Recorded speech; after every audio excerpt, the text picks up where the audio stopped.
So today we're gonna go through some Reddit things, and today we are also having a video.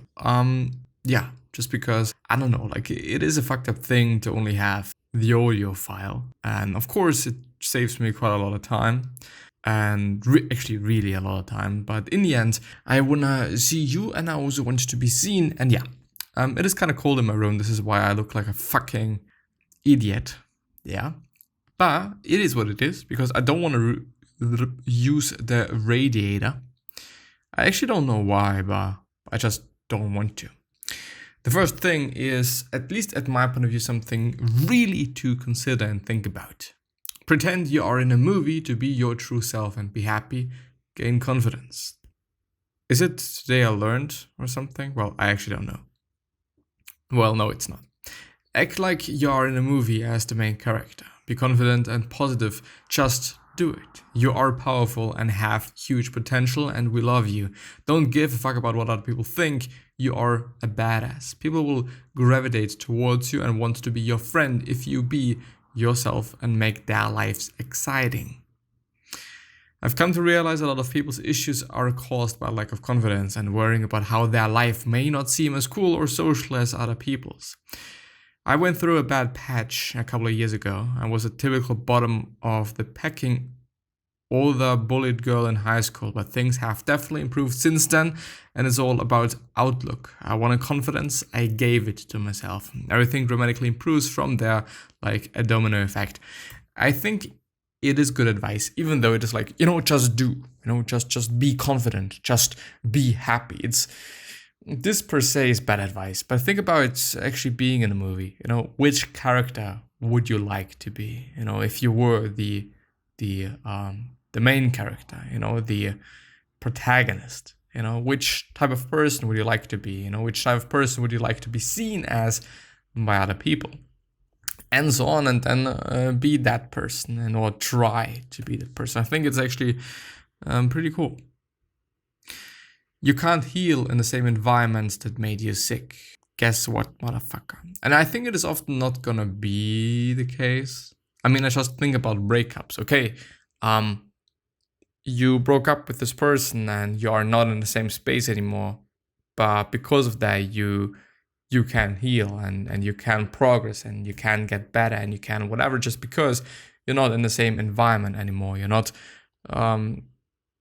with the same person. It's probably also going to change up if you are or when you are with another person and whatnot. But yeah, let's see. I came across this quote on my newsfeed. I'd like to ask, is there a quote from the sages that is similar or disagrees with this? I've resonated with it only because my family is the most toxic thing I have. I've always wanted to leave them and go away to another country by myself, but things became different now. I've been on a scholarship since undergrad till grad school, which I have to pay a service obligation for a total of 10 years. Then I wouldn't be really able to just leave them right away. I might even just endure living with them and ignore all that shit that comes out of their mouth.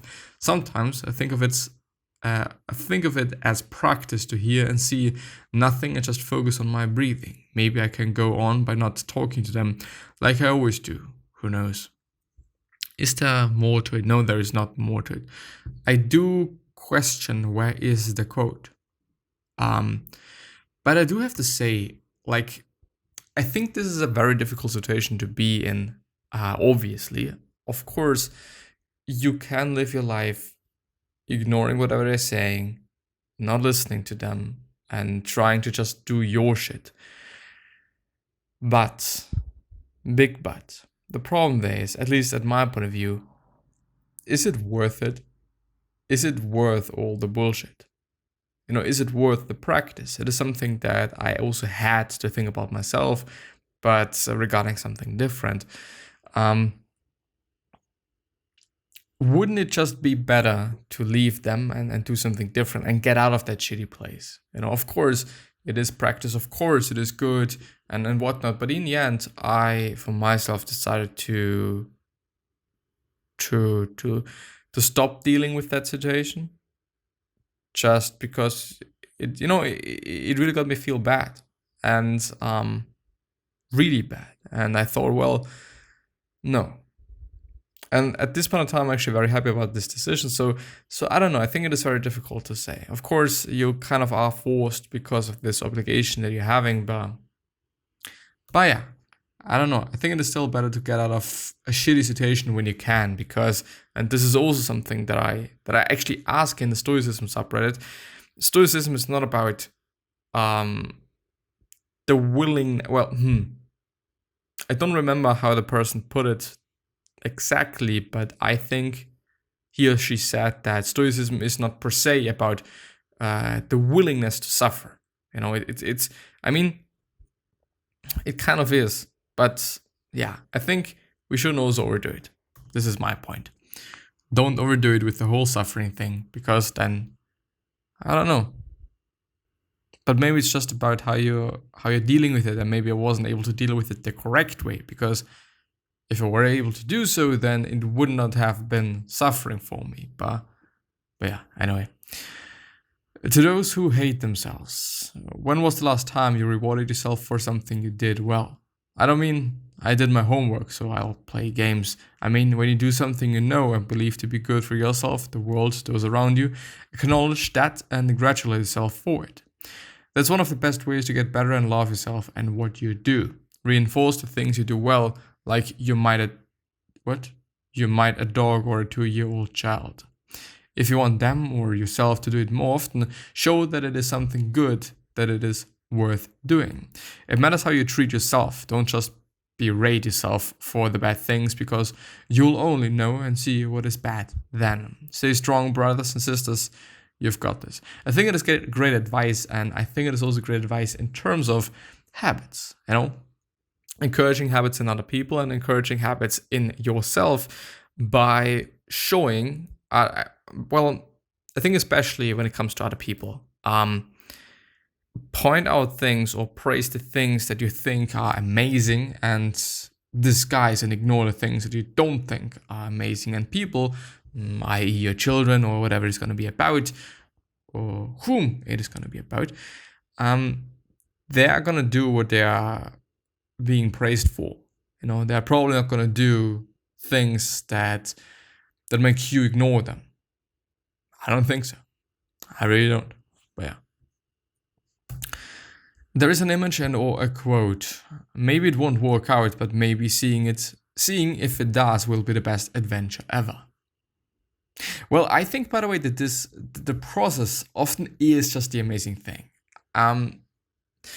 Recently, I've been thinking about being rich and whatnot, and I've come to the conclusion that being rich per se, at least for me, I guess, isn't that great.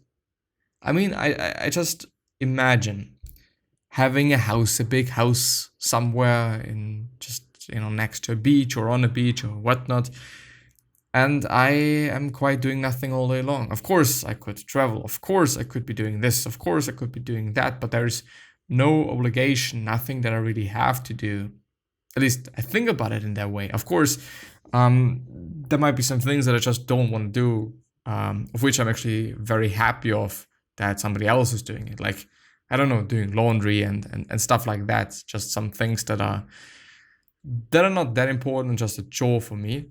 But I don't know, like, I think if you can do every single day whatever the fuck you want to do, and there's nothing you need to be doing, I wouldn't like to have that. I really wouldn't like to have that. I don't know why, but it kind of feels like, I don't know, it kind of feels boring. It kind of feels like every day is the same thing and every day is the same quite. I don't know. It just doesn't feel good. Can I please change? Yeah. Thank you. Every frame from each Star Wars film is played in a disc. The opening frame is the border of the disc. The end credits are the center. Very interesting. Each and every frame. That's actually quite insane, to be honest. But I think it is very interesting. I mean, The Revenge of the Sith as a movie is red and dark in general, with a lot of dark blue tones and dark brownish tones and colors. Whereas The Empire Strikes Back, which is something that's, at least in my point of view, sounds more positive, It's having a lot of blue. It's having way more light color. Well, it's also having dark colors, but it is blue instead of red as the other one. And the Rise of Skywalker, for example, as well, is definitely bright with a lot of green, a lot of greenish, bluish tones. Turquoise, or however you're pronouncing it, I don't know. Yeah. Actually, very interesting. I don't know how you come to such an idea, but I think it's cool. I like it.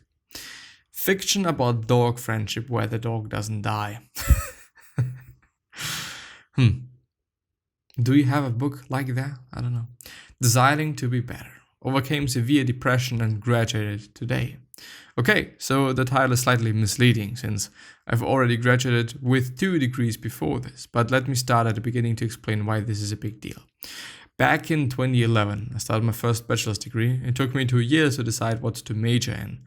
I started out as a math major, then considered computer science, but imposter syndrome got the best of me and convinced me that I couldn't succeed in these fields. I settled on chemistry with minors in biology and psychology. I loved learning about these subjects, even though I wasn't a huge fan of lab work. I figured I'd like to learn, or I'd learn to like it. It's actually a bit more to that. Jump to 2016. I had graduated with a BS, or Bachelor of Science in Chemistry, had worked in industry for a year and started a PhD program. Things were looking great for me, but that's where everything unraveled. Untreated and ignored mental health issues, increasing hatred of lab work, and an advisor who seemed mismatched for me caused me to spiral harder than I've ever spiraled before. I ended up in a psych ward in October after a failed suicide attempt. Ended up on several medications, but none of them seemed to work much. I was constantly thinking about suicide. I attempted a couple of times. I barely held on long enough to drop out with a master's degree. I looked for a job in the chemistry field after that. After about 10 interviews that didn't lead to job offers, I gave up. My mental health was still in the toilet, and I generally did not care about the chemistry field anymore. I didn't know what to do. I went back to my old job as a delivery driver and spent all my free time watching sitcoms because I couldn't handle doing anything else.